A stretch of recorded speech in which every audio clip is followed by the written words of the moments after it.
Now I've got an interesting pattern for you today. This one was created by Don Lieb of Visalia, California. I couldn't really find any history on it, and I'm not sure when he created it, but I found it in Stewart and Allen's Flies for Trout, which was published in 1993, so we know it's at least 30 years old. And it was in the all-purpose nymph section, which makes sense because it doesn't really look like anything in particular, but it does look like something a fish might want to eat. And it reminds me a little bit of a prince nymph with the peacock herl body and the brown biots for the tail, but it also reminds me of another pattern, an old Smoky Mountain fly called the back scratch, which there's not really any information on this fly either. So this one, Lieb's bug, well, I'm actually tying a variation of it because I'm adding a bead, and you certainly don't need to put the bead, but if you don't, I would definitely put a lot of weighted wraps because otherwise this thing's not going to sink at all. But it is a pretty cool looking bug, and I think y'all are going to like it.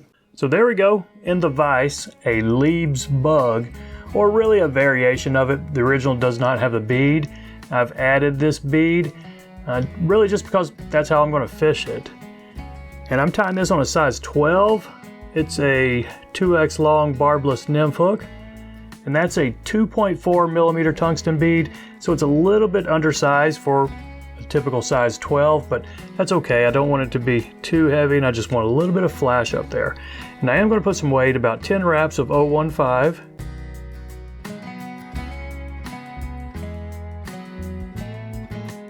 I'll get those tight and jammed right up in there to secure your bead. And I'm going to use black thread. This is a 70 denier. You can certainly go with a 140, it would be fine. I'm going to put a dam behind it, a few wraps over it, then take it back to the bend.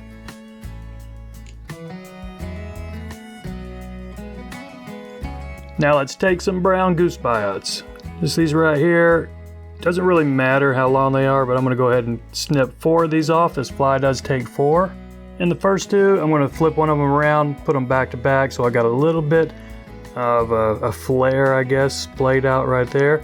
Make these kind of long. I'm going to do a little pinch wrap, and if I cheat with these, I'm cheating with them toward my side. That way if they spin around, they will spin around to be on top. I think those are on top well enough, so let's go ahead and put a few securing wraps right here. Okay, just make sure they didn't spin too much on me. We're fine. Now we can go ahead and loose wraps, lock these in up to right behind the weight. A few extra wraps, let's smooth this off. Now let's catch in some hackle that we're going to rib up it. And for this one, this is a rooster, so it's really a dry fly hackle, but we're not going to put it that thick. And I want it to be just a little bit past the bend of the hook. I think that's fine right there. Okay, I've stripped that off. Now I'm just going to catch it in.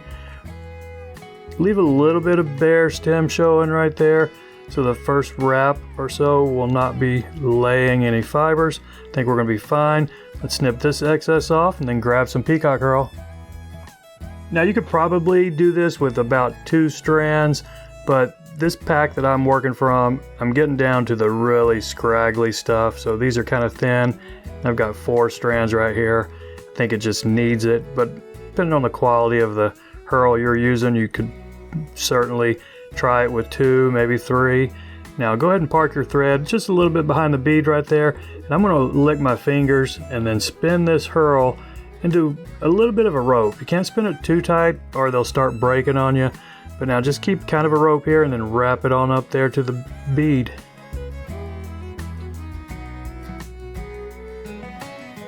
Now what you can do when you got it up there, either snip it off or pull your thread tight, and then you can just break them off. And that usually works. I didn't break that one, so I'm gonna have to grab my scissors anyway. Oh well, that happens. But we're fine. A few extra wraps right here to make sure that's locked in. Now let's just palmer this up. And you can put these pretty close together. We're going to trim it on the top and the sides here in just a second.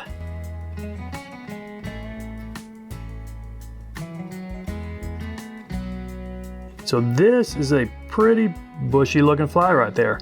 This thing would almost float. It does look a little bit like a miller nymph, but what we're going to do next, we're going to trim it on the top and then mostly on the side, so that really the only hackle we see coming down is going to be like legs coming down off the bottom.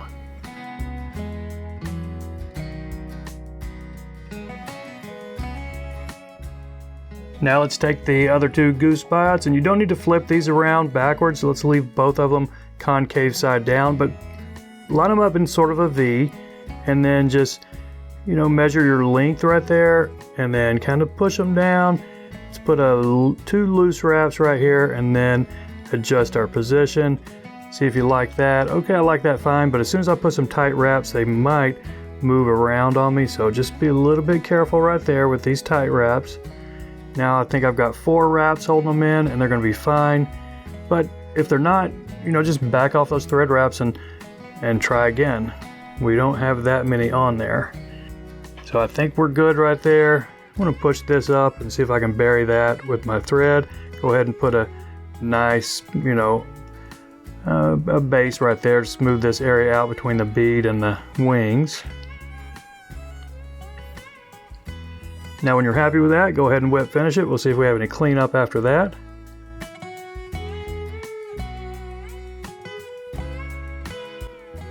And I'm not going to worry about any cleanup on this one. I'm just going to put a drop of head cement right there on the top of that bead, let it wick down over those thread wraps, and call it done. So that's it, everybody. I appreciate you watching. Y'all take care, and we'll see you next time.